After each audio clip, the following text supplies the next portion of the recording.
Hi everybody, in my previous episode I've been recreating the look from the Joker movie still and also saving all the look adjustments to a LUT file, which you can download for free from my website greylakepro.com by the link in the description of this video. So in this episode I will show you how this LUT works in different shots, what adjustments you can do to even change its look to the one you want, and also show you the way to combine it together with Resolve's Film Look Creator plugin to get even more filmic results. So let's jump into Davinci Resolve.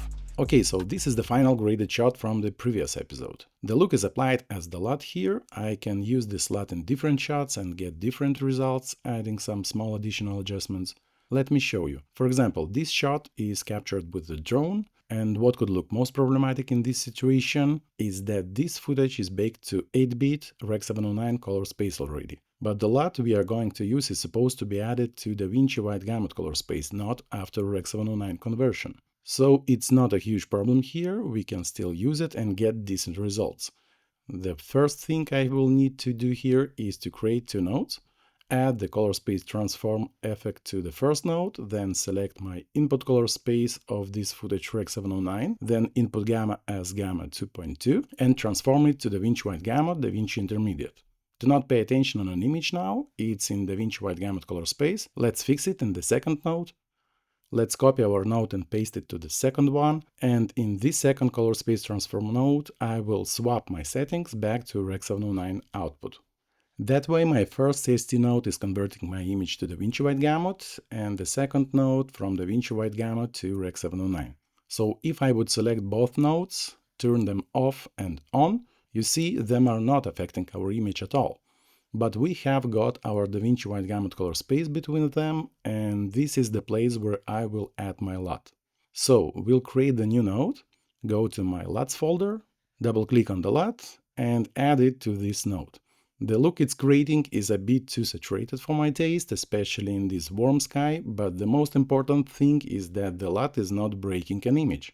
It still keeps all the details without any bending and so on. So in case to reduce this strong orange saturation, I will create the node before the LUT. Let's name LUT's node as LUT. Choose this new empty node, let's name it secondaries. Then go to the secondaries, hue versus saturation, choose the yellow color and desaturate it a bit. Also push down the red saturation too. Okay, then go to hue versus luma and just reduce some brightness in these yellow tones. This adding some density and gives richer color feeling. And also darken the red color too, like so. I've got my sky less saturated but also a bit softer too. Let's see before and after, before and after. Yes, I like that overall cinematic look. But I can also change it. The easiest way is to add one more node before the LUT. We'll name it balance. Change its gamma to linear, push the lumix down to 0, then using the gain wheel I can change the white balance of the shot before the LUT is affecting it and get very different image tones. Make it warmer for example, more greenish, add yellow tones or blue. Let's make more aggressive changes for example, like this, greenish yellow, and inside this balance node go to the secondaries and desaturate the yellows and maybe some cyan. And greens too, something like that, just for the experiment. It still looks great, surely if it's the mood you're going for. Let's see, before and after, and everything together, before and after. Nice! We can still do a lot different adjustments here, but this is just a simple way to work with the look LUT.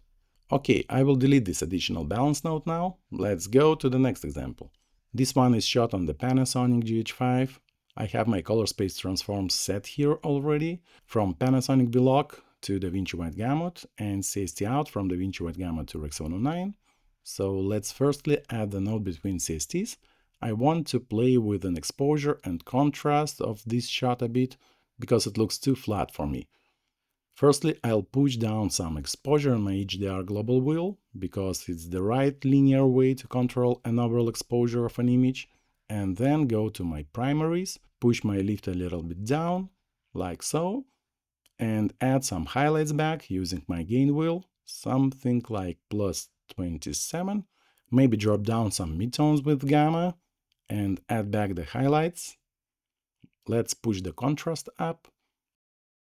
Okay, I feel my blacks are sitting too low, so add the lift back a bit and maybe go stronger with the contrast, something like that.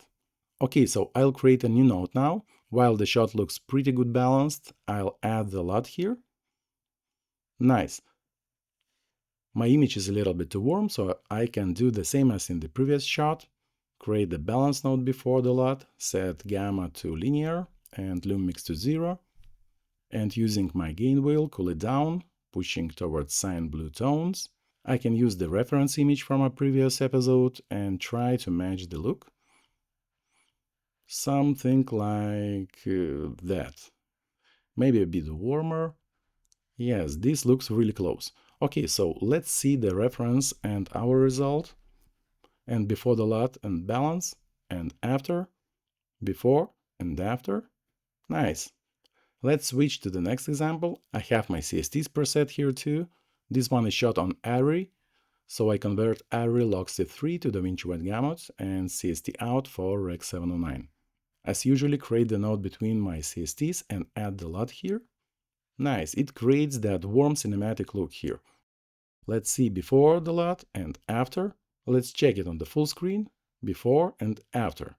Okay, I can also create a balance node, same as in previous image. Let's copy it and paste before the LUT. So now, using my gain, I can change an overall image tone, make it neutral, cooler, or maybe warmer, just the way I want it to look. So maybe make it greenish cyan.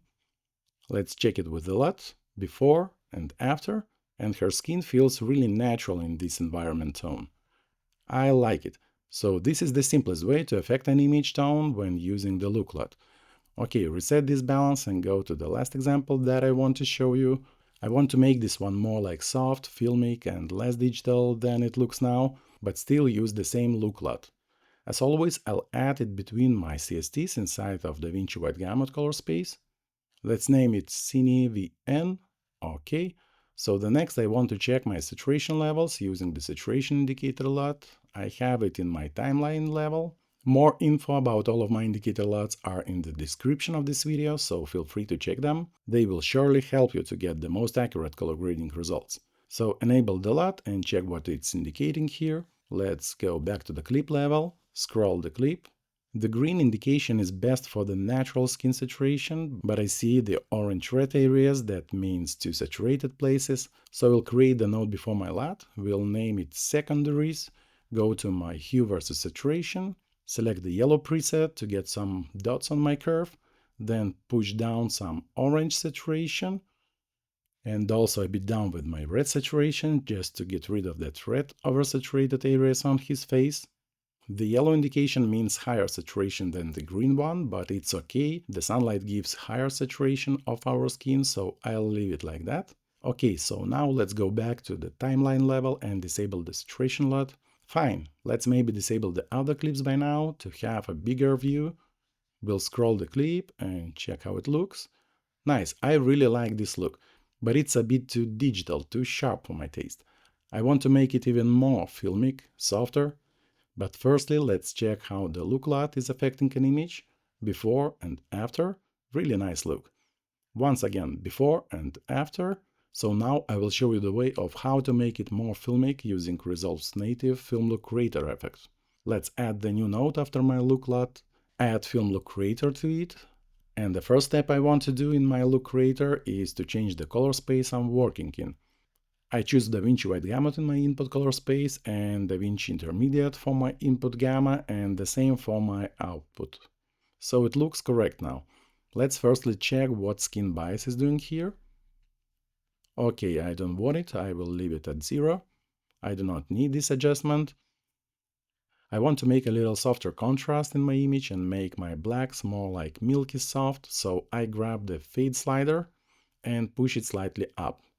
Something like up to 0.5 or 6, like that. I want to keep my blacks on 5% of the waveform, not lower. And then just maybe push my contrast slightly down, like so. I have missed some of my saturation now, so we'll add it using richness slider. Just a little. Okay, so let's check what we've done in Look Creator before and after. Nice, it's getting softer and less digital. But what I still want to do here, firstly, remove this look creator grain. I don't really like it. For example, if I increase it, it looks like some kind of dirt. Yes, I can remove its saturation, but it's still too stylistic here. So remove it. I'll add the different grain later. But what I really like to do in this grain section, let's scroll the clip. Do you see these thin, sharp hairs? This image is too sharp, that makes it feel digital. In this case, I use image defocus slider. It creates really nice creamy softness in these sharp details. I push it down to like 0.85, it's enough. Let's zoom in and see what it does in this image. Before and after, before and after. Really nice filmic softness. I really like it. Don't worry, I will create more texture using my grain later. There is a simple rule of a filmic image. The grain should be the sharpest element of an image. So that's why I don't want this hair to be sharper than my grain. Okay, we'll come back to it later, but now let's add more dreamy effects like halation. I don't really like to use Filmic Creator Halation as the halation tool. It's a little bit too soft and strange for me, but I use it as the soft base for the later halation effect. So I usually disable these highlights only, so it could affect an overall image, and increase the radius, remove some saturation. Just look at his white shirt. I'll increase the amount of this halation so you could see it before and after, before and after. It creates really soft blooming effect, but it's a little too strong, so I will decrease the amount. Okay, so the last step is the bloom section. Bloom is enabled, but doing almost nothing to our image. So in Film Look Creator it's a very soft tool. I just play with the amount and its radius too. You can see it in his white shirt again.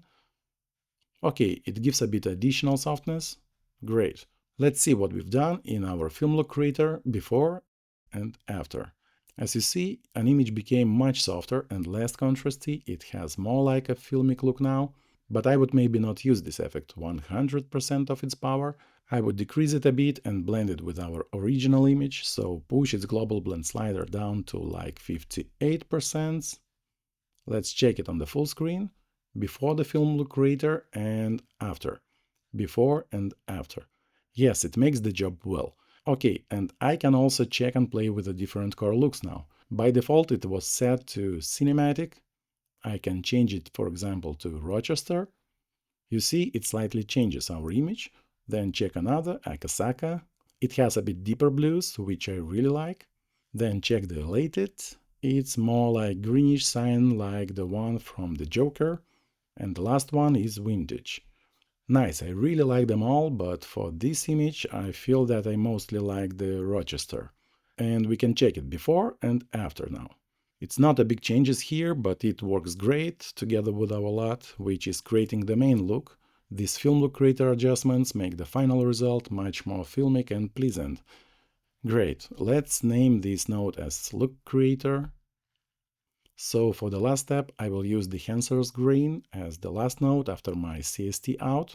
I really love the grain of Dehancer, so usually prefer using it. Let's find the Dehancer and add it to the node. As always, scroll down and disable all tools, because I do not need any film emulations here. Then come back to the grain section, enable it, zoom in to see it closer, select custom profile to have full controls. Then I usually remove grain chroma applying the color to the grain. I want it more neutral, so drop it down to like 20. Then make the grain a bit smaller, something like 5 is fine. Reduce its amount a little bit, down to maybe 30, and maybe remove some grain from the highlights and midtones too. Okay. I also really like the Dehancer's halation, so enable it. As you see, it's really strong now, but let's go to custom. I don't want this halation to be so strong here, so I firstly remove the global diffusion so it won't affect my global image areas, and stay with the local diffusion controls only. We'll push it down to keep the halation really small but still visible, like 6 or 7, I think it's enough. And also maybe add more bloom. It's way too strong now, so I'll go to the custom, push it down from details. Let me show you. For example, look at this shadow area. increasing detail bloom or decreasing. Do you see how it's washing out this shadow? I'll keep it lower to keep a bit deeper shadow. Something like that. But mainly I want to decrease this blooming spread, so I push down the diffusion and mostly control it with an amplify.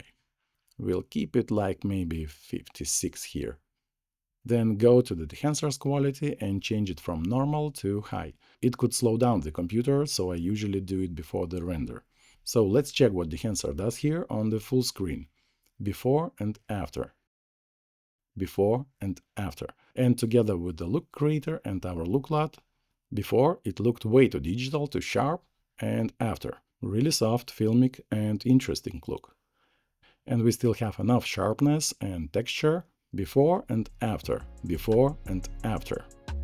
So thanks for watching. If you have any questions, let me know in the comments below. But now don't forget to hit the like button, subscribe if you haven't already, and I'll see you in my next one. Bye!